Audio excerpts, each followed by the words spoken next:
মাটির চুলায় টমেটো ভর্তা তৈরির রেসিপি আজকে আপনাদের সাথে শেয়ার করব। তো দেখে নেওয়া যাক আজকের রেসিপির সম্পূর্ণ প্রসেস।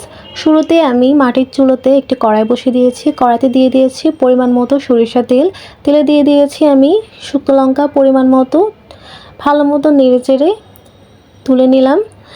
সে একই তেলে দিয়ে দিলাম আস্ত রসুন এবং কুচো করে রাখা পেঁয়াজ, সাথে কাঁচা লঙ্কা। সব কিছু একসাথে ভালো মতো ভেজে নিতে হবে। তো অবশ্যই কমেন্ট করে জানাবেন কার কার লাকড়ির চুলায় রান্না করতে পছন্দ কিংবা লাকড়ির চুলার খাওয়ার আপনাদের পছন্দ। তো কথা বলতে বলতে দেখতেই পাচ্ছেন অলমোস্ট এগুলো ভাজা হয়ে গেছে। এ পর্যায়ে আমি আস্ত রসুন, কুচো করে রাখা পেঁয়াজ এবং কাঁচা লঙ্কা তুলে নেব।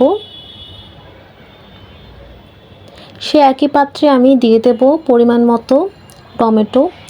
এর আগে আমি সে একই পাত্রেই দিয়ে দিচ্ছি আরও সামান্য পরিমাণে সরিষার তেল। তেল দেওয়ার পর টমেটোগুলোকে ছেড়ে দিলাম।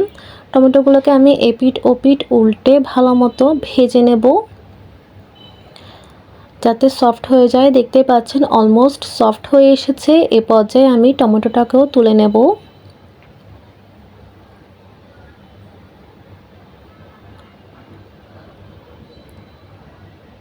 তো এই পর্যায়ে আমি টমেটোগুলোকে একে একে তুলে নিচ্ছি। চলে যাব নেক্সট প্রসিডিউরে।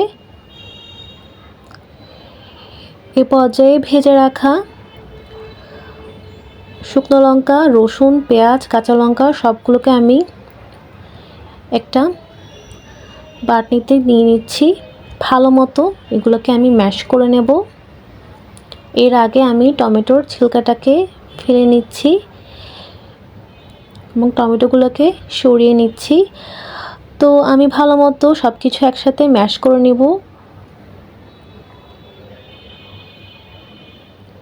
খুব ভালো মতো ম্যাশ করতে হবে। বলে রাখা ভালো, আপনারা এটা অনলাইন কিংবা অফলাইন দুই ক্ষেত্রে পাওয়া যায়। আপনারা বাটনাটা সংরক্ষণ করতে পারেন। এটা খুবই কাজের একটা জিনিস, হাত জ্বালাপোড়া করবে না। যাদের মরিচ ধরলে হাত জ্বালাপোড়া করে, আপনারা খুব সহজে এটি দিয়ে ভালো মতো সব কিছু ম্যাশ করে নিতে পারবেন।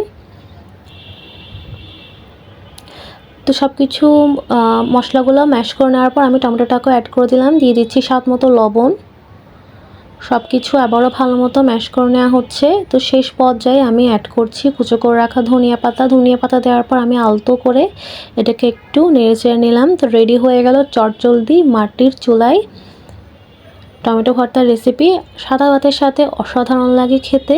আপনারা একবার হলো এভাবে ভর্তাটা ট্রাই করবেন। যাদের বাসায় লাকড়ির চুলা নাই তারা অবশ্যই গ্যাসের চুলায় হলেও ট্রাই করবেন। আশা করছি আপনাদের ভর্তাটা অনেক পছন্দ হবে। সকলকে ধন্যবাদ।